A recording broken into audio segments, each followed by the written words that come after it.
नमस्कार। आज मैं भस्त्रिका प्राणायाम के बारे में बताऊंगा। इसके पूर्व मैं बताऊंगा कि मैंने पिछले एपिसोड में पद्मासन में बैठने के लिए कहा था। इसका कारण पद्मासन सबसे अच्छा आसन माना गया है। ध्यान के लिए पद्मासन में बैठना, किस तरह से बैठना है, अपने बाएं हाथ के नीचे रखेंगे और दाएं तले को बाएं तले के ऊपर रखना है हमको। और उसके बाद अब ध्यान को अपने नासिका पर अन्य किसी स्थान पर केंद्रित करेंगे उसको और ध्यान करें। उसका ध्यान बहुत ज़रूरी है। शुरू में आप कम से कम 1 मिनट या 2 मिनट तक कम से कम शुरू करेंगे और उसको बढ़ाते रहिए। क्या आजकल के अशांतिपूर्ण वातावरण में अपने को मन को शांत करना बहुत ज़रूरी है कि जिस वातावरण में हम रहते हैं उसका प्रभाव हमारे शरीर पर भी पड़ता है। अतः इस ध्यान बहुत ज़रूरी है। इसलिए इस आसन में बैठ करके आप ध्यान कर सकते हैं। और इसका कारण ये भी है कि मैं पद्मासन पर लगाने में बहुत कठिन हो गया था। मुझे इस उम्र में, करीब 80 वर्ष की उम्र में, मैं पद्मासन पर नहीं बैठ पाता था। लेकिन मुझे इसकी बड़ी वही चिंता हुई। लेकिन मैं फिर इसका अभ्यास किया। मैंने जैसे पिछले एपिसोड में बताया था कि किस तरह से हमें अपने पैरों की एक्सरसाइज करनी चाहिए और उसके बाद ये आसन जो है आसानी से लग जाता है। और इसलिए मैंने इसमें बहुत जोर दिया था।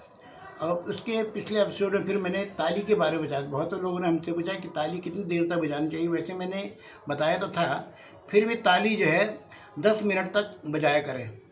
और जोर जोर से ताली बजाने से क्या होता है कि हाथ में बिल्कुल गर्मी पैदा, आप देखेंगे कि ताली बजाएंगे जोर जोर से तो हाथ में जो खून का जो है दौरान बढ़ जाता है और उसका प्रभाव हमारे शरीर पर पड़ने लगता है।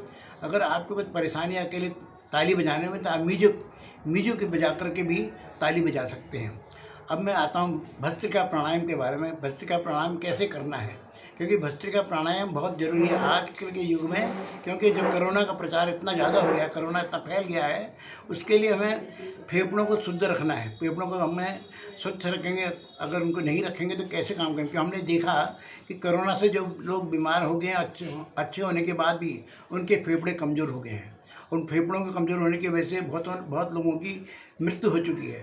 इसलिए इस समय हमें भस्त्रिका पर ज़्यादा ध्यान देना है। लेकिन भस्त्रिका प्राणायाम कैसे करना है ये मुझे, क्योंकि बहुत से लोग कहते हैं कि जिनको ब्लड प्रेशर वगैरह है और जिनको अस्थमा का रोग है उनको एकदम से प्राणायाम इसको नहीं करना चाहिए। लेकिन मैं इससे सहमत नहीं मैं, क्योंकि भस्त्रिका प्राणायाम सबको करना है। क्योंकि हमें अपने फेफड़ों को अगर मजबूत बनाना है तो हमें प्राणायाम तो करना ही पड़ेगा। लेकिन क्या है कि भस्त्रिका प्राणायाम कैसे करना है ये मैं बताऊंगा आज, क्योंकि इसकी गति अलग अलग है।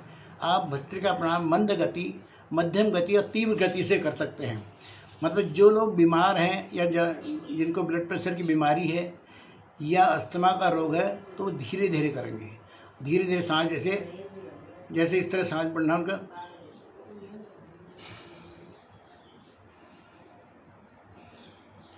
धीरे धीरे करेंगे। और धीरे धीरे करते करते जो है मध्यम गति में आएंगे, उसका तीव्र गति है। क्योंकि जो अगर वो तेज़ी से करेंगे, जो इस तरह जो लोग हैं, तो उनको नुकसान हो सकता है। तो इसका मतलब है कि अब आप जो शुरू में जो बीमार आदमी हैं, जब जिन ब्लड प्रेशर से ग्रसित हैं या अस्थमा के रोग से ग्रसित हैं, तो उनको धीरे धीरे इसको करना है। और धीरे धीरे इसका अभ्यास करते रहेंगे तो फिर वो गति धीरे धीरे बढ़ाते रहेंगे। एक समय आएगा वो भी तीव्र गति से करने लगेंगे। तो उसमें तीव्र गति जब करने लगेंगे तो सांस भरते हैं, हमको सांस जो है डायफ्राम तक भरना है। पेट नहीं फूलना चाहिए। इसमें सांस भरते समय पेट नहीं फूलना चाहिए। डायफ्राम तक हमें सांस भरेंगे इसको। मतलब जब पसने के ऊपर जो है वहाँ तक आपको सांस भरनी है और सांस के बीच छोड़ना। तो जो अंदर के विकार हैं हमारे, सब विजातीय गुण जो हैं सब बाहर निकलने लगते हैं शरीर में। तो कैसे करना है इसको। इसके अलावा हमने देखा है बहुत से भस्त्रिका प्राणायाम करते समय क्या होता है कि दोनों नाक बंद हो जाती हैं। तो ऐसी हालत में क्या करना है, तो हमको पहले दाएं नाक को बंद करके बाएं से रेचक और पूरक की क्रिया करनी है। पहले सांस में से बाहर करेंगे,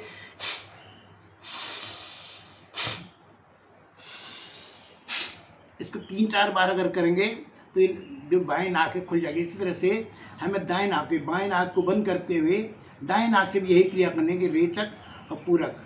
फिर इसका बाहर का फिर जब दोनों नाक खुल जाएंगे फिर दोनों नाकों से जो दोनों नाक से फिर हम मध्यम योगी बताया जैसे मंद गति, मध्यम गति या तीव्र गति। पहले धीरे धीरे दोनों नाक से हम सांस भरेंगे, फिर सांस को थोड़ा छोड़ेंगे, फिर सांस भरेंगे। और जब एक स्थिति आ जाएगी तो हम पूर्ण रूप से अब हमारे नासिका की जो है वो फूल जाती हैं, तो हम फिर उसके बाद भस्त्रिका प्रणाम करने लगते हैं। तो भस्त्रिका प्रणाम करना कैसे है, आप दोनों हाथ ऐसे रखें। अब मेरुदंड बिल्कुल सीधा रखें। प्राणायाम करते समय मेरुदंड को बिल्कुल सीधा रखना है। सांस भरेंगे,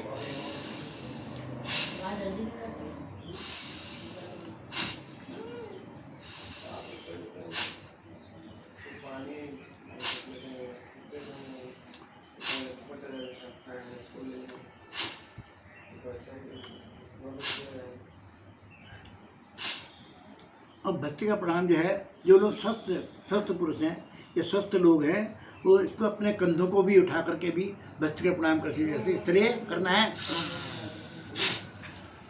कंधों को उठाइए।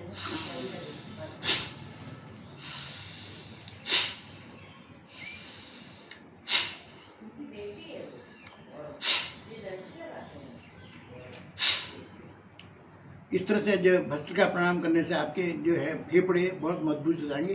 फेफड़े अगर मजबूत होंगे तो क्या होता है भस्त्रिका प्रणाम से, जिनको नज़ला जुकाम वगैरह है उनको नज़ला जुकाम भी दूर होने लगता है। इसके जो गले के जिनके वो है गला भी इनका ठीक रहता है।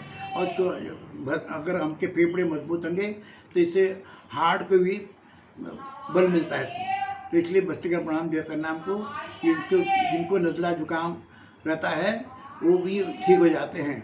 हो सकता है जो कर रहे हैं करते करते हो सकता जो जिनको होता है नज़ला जुकाम बुरी तरह से, वो हो सकता है कि उनको लगे, लेकिन शुरू में जो अगर उनका होगा भी तो उसका प्रभाव बहुत कम हो जाता है और बाद में ऐसी स्थिति आ जाती है कि आपको नज़ला जुकाम से बिल्कुल छुटकारा मिल जाएगा। प्राणायाम को करने का सवाल है, इसको ज़्यादा नहीं करना है आपको, 3 से 5 मिनट तक का इसका प्राविधान है।